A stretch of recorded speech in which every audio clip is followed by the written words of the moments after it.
Hello, good morning, and welcome to another new lesson of your French program. Bonjour, chers apprenants, chers amis. Félicitations, grande félicitations, big congratulations for having completed the first 3 lectures of the section Greetings and Salutations. We learned a lot of new expressions to greet people when we meet them, and we also learned how to say goodbye. There were notions of formal as well as informal ways expressing pleasure when you met someone. The grammar section helped you to learn the alphabets used in French, les chiffres, that is, numbers, masculine, feminine, and a little on tu and vous.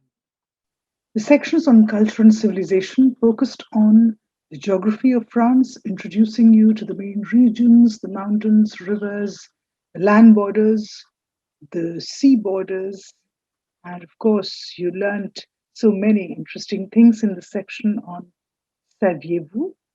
It is now time to move on, dear learners, to the next part of our course, which is titled Se présenter, which means to present oneself, to introduce oneself. We shall move similarly as before and follow the same order of dividing the lecture. Part 1, words, terms, and expressions. Mots et expressions. The first line I'd like to teach you is Je me présente. Je, as you know by now, is I.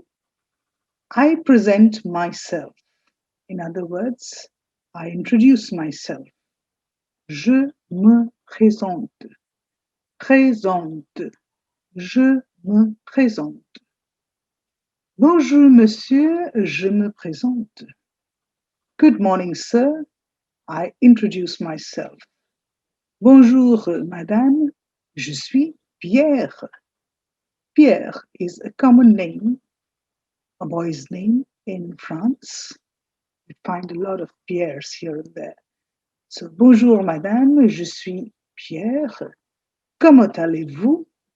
Now, this is the first time we are handling a formal note, a formal way of asking, how are you? How do you do? So far, we did the informal bits. That was ça va bien, comment ça va? This, comment allez-vous? Dear learners, is the near formal way of asking someone how they are, how do you do, how are you? Comment allez-vous? Comment allez-vous?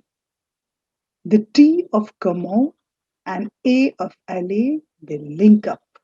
This is a part I have yet not handled in detail with you. For the moment, you can just follow the pronunciation that you hear from me and try to repeat the same. Comment, comment, comment allez-vous? Comment allez-vous? How do you do? The answer would be Je vais bien, merci. Je vais bien, merci. Comment allez-vous? Je vais bien, merci. Longer expressions. Bonjour, monsieur. Comment allez-vous? Good morning, sir. How do you do? Bonjour, madame. Je vais très bien, merci. Et vous? Bonjour, madame. Je vais très bien, merci. Et vous? Très bien, merci. Comment vous appelez-vous? Now, another term here. Comment vous appelez-vous? I insist at this point, learners, do not worry too much about the grammar. Listen to what is being said and try speaking alike. Comment vous appelez-vous? There is no Z here, but we do hear the sound of Z. That's because the S of vous and A is linking up. This is a typical phenomenon we have in French language. I shall discuss it later. Comment vous appelez-vous? What is your name? Comment vous appelez-vous? The formal way of asking someone's name. Je m'appelle Sabine. Sabine is again another common name for a girl in France. Sabine, just like Pierre was a common name for boys, Sabine is yet another name for a girl. So, just for example, I have chosen these names to make you understand how a conversation proceeds, how you talk, how dialogues are formed, how longer expressions are put together. So if someone asks you, comment vous appelez-vous? The answer would be, je m'appelle, whatever your name is. Je m'appelle Sabine, as in the example here. Et vous? Remember, we did this et vous even earlier. So when someone asks you a question, you get back and ask the person a similar question. And what about you? Et vous? Je m'appelle Sabine. Et vous? The other person replies, moi, je suis Pierre. Je suis Pierre. In lecture 2, we had touched upon je suis, the structure je suis, which means I am. Je suis Pierre. So here it means I am Pierre. Instead of always saying my name is Pierre, one can also say je suis Pierre. Like in English, you don't always say my name is XYZ, you also say I am so and so. Similarly, in French, you could say moi, je suis Pierre. Enchanté. Remember, enchanté? Great to meet you. There are, however, different ways of asking someone their names, and these are largely informal. Salut, the first clue that this is an informal situation. Salut, comment tu t'appelles?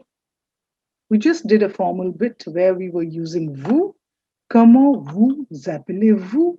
And here you see the usage of tu, which in itself is again proving that this is a familiar situation. This is an informal context. So you say salut, comment tu t'appelles? Tu t'appelles. Hi, what's your name? Salut, je suis Robert. It's not Robert. You write Robert, but in French, this is pronounced as Robert. Robert. Salut, je suis Robert. Et toi? Consistent use of tu and toi. There is no vous here. As I said, it's the informal context of conversation. Je m'appelle Eric. So in the earlier instance, it was je suis Pierre. Here they say je m'appelle Eric. You can use both formats. You can say my name is Mahesh. Je m'appelle Mahesh. Similarly, je suis Pierre. Je m'appelle Eric. Eric, Eric, Eric. Qui est? That is pronounced as qui, not qui. It's qui est. Qui est? C'est Philippe. Philippe Dumazy. It is Philip. Philip Dumazy. You often clarify. Who is it? It is Anand. Anand Kumar. Similarly, say Philippe. Philippe Dumazy. Dumazy is the surname. Philippe is the name. So you see Philippe Dumazy. Philippe would be the, there you go. Philippe is the prénom. Dumazy is le nous. Remember that. I read once more. Salut, comment tu t'appelles? Salut, je suis Robert. Et toi? Je m'appelle Eric. Qui est-ce? C'est Philippe. Philippe Dumazy. Qui est-ce is who is it? C'est Philippe. Philippe Dumazy. This does with your first section on expressions, slightly longer expressions, a bit of formal ways of asking how do you do, and then we ask what is your name informally, formally. So we have touched upon some expressions of how to carry forward the conversation when you meet people. This is a step ahead of simple greetings and salutations. This is part 2, grammaire, grammar. Here, I would like to start a new thing today. It is les pronoms, pronoms personnels, that is personal pronouns, which are used in place of nouns. This we all know, nouns and pronouns. They reflect gender, person, and number, whether singular, whether plural, whether masculine or feminine. Personal pronouns can be the subject or the object of sentences, and they take different forms depending on their role. It's as simple as he, she, they, we. They are all representing some noun. Instead of the noun, we use he, she, they. So we should look into the French, the French version of pronouns, personal pronouns. Singular, je, as I said, je is I, tu, you, il, elle. These two words, they're pronounced as il/elle, meaning he or she. Elle is she and il is he. Nous, last S is silent. Nous is we. Vous is you or you all. Il and elle, plural, that is they. The S is silent in both cases. So it's they masculine and they feminine. I'd like to remind you that whenever you have a plural, that is a group of masculine and feminine combined, it is collectively the masculine that is taken. For example, it's a group of boys and girls.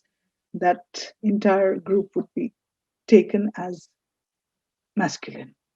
They are doing, so they, even if that includes girls, it would still be this, ILS, il.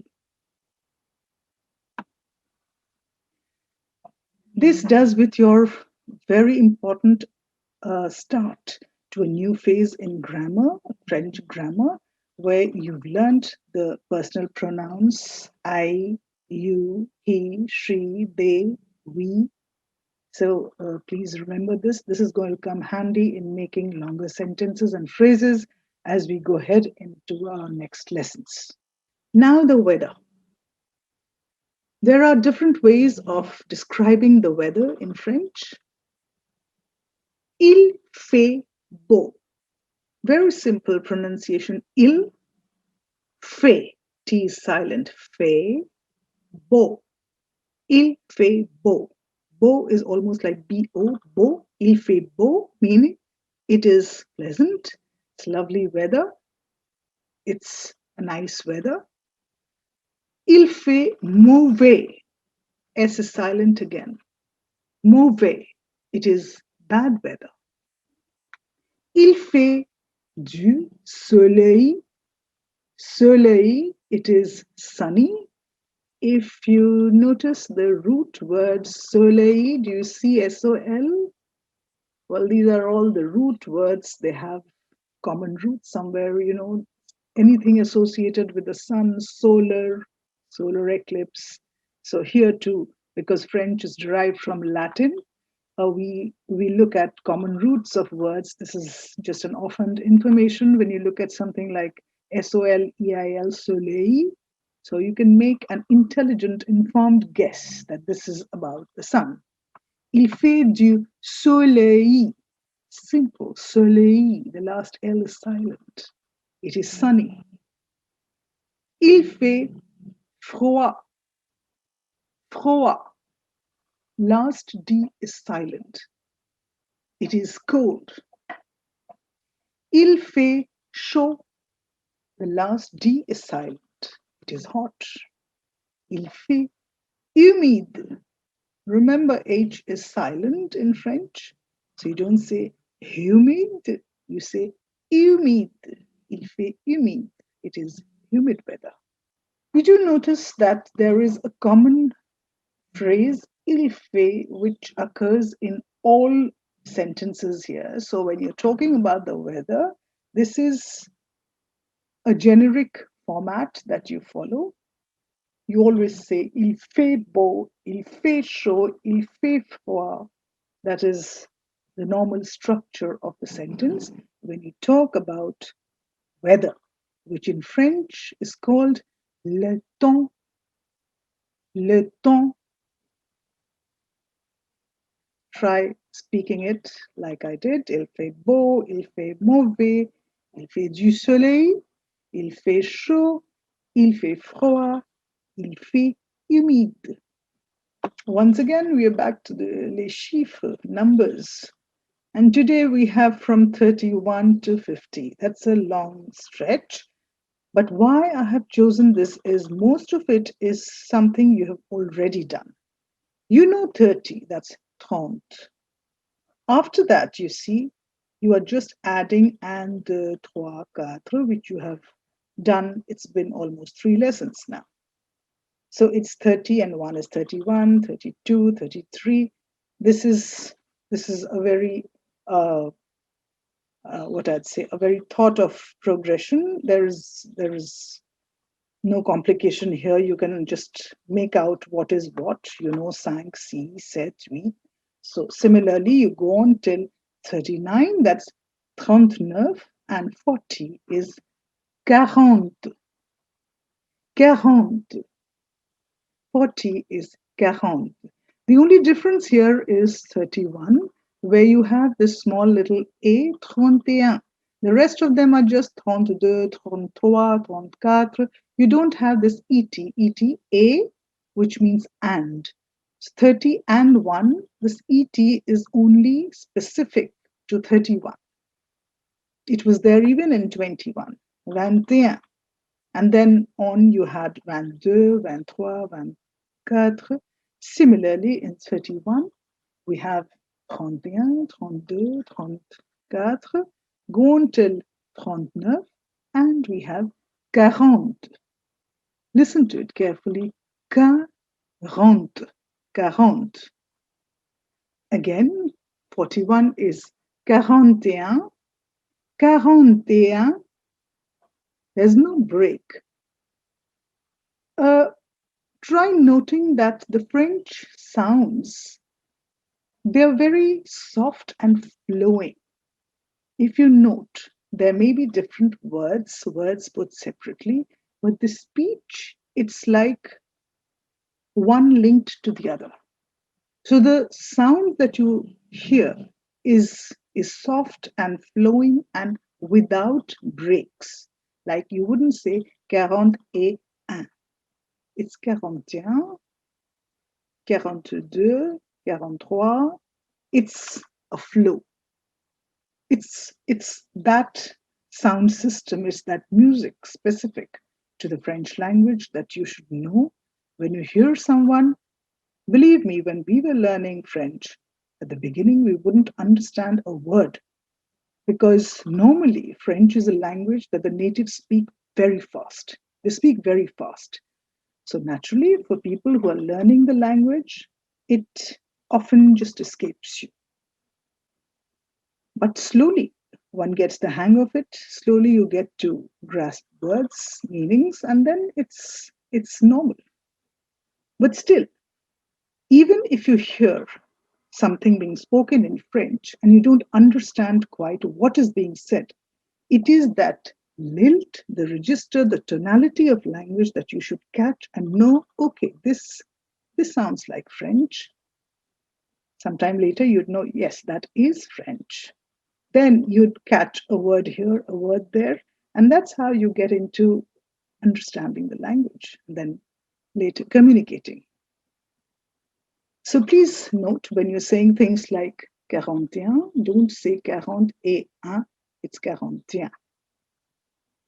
Same logic there, 5, 6, 7. Keep adding after 40 till you reach 49, 49, and there you have 50. That's 50. 50. There we do. You've finished your counting till 50. That's another landmark. Félicitations à moi, à vous, to both of us. And we reach part 3, culture et civilisation, culture and civilization. And what do we have here? Oh, well. Now we take on something closer home. I introduced you to the Francophone regions of the world, a very cursory study of the map, the world distribution of countries included in the Francophonie. Now, today we are going to do some of the places in India which were occupied by French once upon a time. Also understand that these places are not colonies. They were not ex-French colonies. They were French establishments where the French remained for a long period of time, but they were not colonies. They were what we call les établissements français. Les établissements français. Get a hang of it. It's something like the French establishments. Yes, they're certainly not colonies. India was very much a British colony. These were small places, small quarters, which were les établissements français. Let's learn about this here. India was technically never a part of the Francophone world. It is not even today. But there are some parts of the country that remained under French control. Places in South India, Puducherry, it's a union territory today, Mahe, Karaikal, and Yanam. These are all places in South India. Places in East India, you have this small little town of Chandanagar in West Bengal in East India, of course. Let us look at the map of India. As I said, Chandanagar is located in West Bengal. It's on the banks of the Hooghly. Yanam is on the borders of Andhra and Tamil Nadu. You have Pondicherry, Puducherry, as we know it now. It's a union territory. And Mahe and Karaikal, these are also parts of the union territory of Pondicherry, though Mahe is on the Malabar coast, that is on the other end.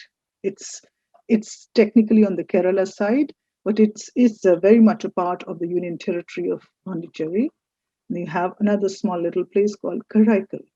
So these 4 places, Puducherry, Karaikal, Yanam, and Mahe, are 4 spots in South India which have had considerable French influence till date, which shows amply in the architecture, cuisine, language presence, a lot of tourists from France, small little libraries, research centers.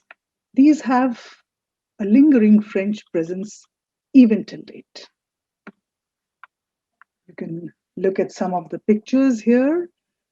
Beautiful architecture. In fact, you see a blend of, European and Indian architecture here. Very pretty pictures. These cities are very beautiful. You have Yanam, Union Territory of Pondicherry. Mahe on the Malabar coast, as I said. You have Karaikal, and then you have Chandanagar in West Bengal. This is the riverfront, the very famed riverfront on the Hooghly, which stands till date in Chandanagar, one of the oldest French establishments in India, and a very famed French department also in Chandanagar College till date. Uh, a slight history of their being under the French and joining the Indian Union. On 1st of November 54, the four settlements of Pondicherry, Yanam, Mahe, and Karaikal were de facto transferred to the Indian Union, making the Union territory of Puducherry. However, the de jure union of French India with the Union of India took place after the French Parliament ratified the treaty in 1962, and these places formally joined the Indian Union only after that. That brings us to the end of today's lecture, but not before we do a special section. That's Saviez-vous, and what do we have today? You must have heard of Auroville, have you? Auroville is an experimental township in Viluppuram district, mostly in the state of Tamil Nadu, with some parts extended into Puducherry in India as well. Now, Auroville, if you look at the word Auroville, ville in French means town or city, establishment. Auro, a lot of people say that Auro means the aura, the light. Some people also believe it's for the saint Aurobindo, whose ideas inspired the lady who set up this place, Auroville. It was founded in 1968 by Mira Alfasa, who was known more as Sri Ma. She was deeply inspired by the ideas of Sri Aurobindo. I'm sure you've heard of him, the great philosopher and freedom fighter. And the place was designed by the architect Roger Anger. The Matri Mandir remains a tourist attraction for many in Puducherry, and as I said, it's a huge presence for the French tourists in India who come, who stay there, and it's also a kind of an international place where people from other countries come and they are taught to stay in harmony, how the ideal ways of life. You have people from different nationalities coming and settling down in Auroville, and it's a unique culture that the place has developed. Here in images, you have this famed dome of the Matri Mandir, Auroville. A lot of tourists come here. It's like a meditation spot. You come, you stay, you meditate, you read. It's a unique representation of Indo French architecture, Indo French coming together. So that's an important thing you should know. If you ever visit Pondicherry, this is something you should certainly take a look at. A quick recap now. In this lecture, we went through longer expressions and sentences about introducing yourself, je me présente, asking and telling your name and surname, some more expressions when meeting and getting introduced to someone, personal pronouns, counting from 30 to 50, and of course, we did a bit of the small little francophone section in India, what we call les établissements français, certainly not colonies, they were ex-établissements français en Inde. We did 4 places in South India and 1 in West Bengal, Chandanagar. We saw the maps, location, and main areas where these places are. And of course, we also looked at Auroville, the setting up of the Matri Mandir, coming together of the philosophies, Sri Ma getting inspired by Sri Aurobindo and setting up Auroville. These are new bits of information that also let you know how France and India have shared a long period of association, cooperation, and this continues to grow. Try looking up more themes that interest you regarding India and France. I'm sure you'd find many. Intéressant, oui. Très intéressant. Intéressant, interesting. Au revoir, mes amis, et à la prochaine pour vous raconter une autre histoire. That means bye for now, till we meet again with another story. Merci beaucoup de votre attention. Au revoir, à très bientôt.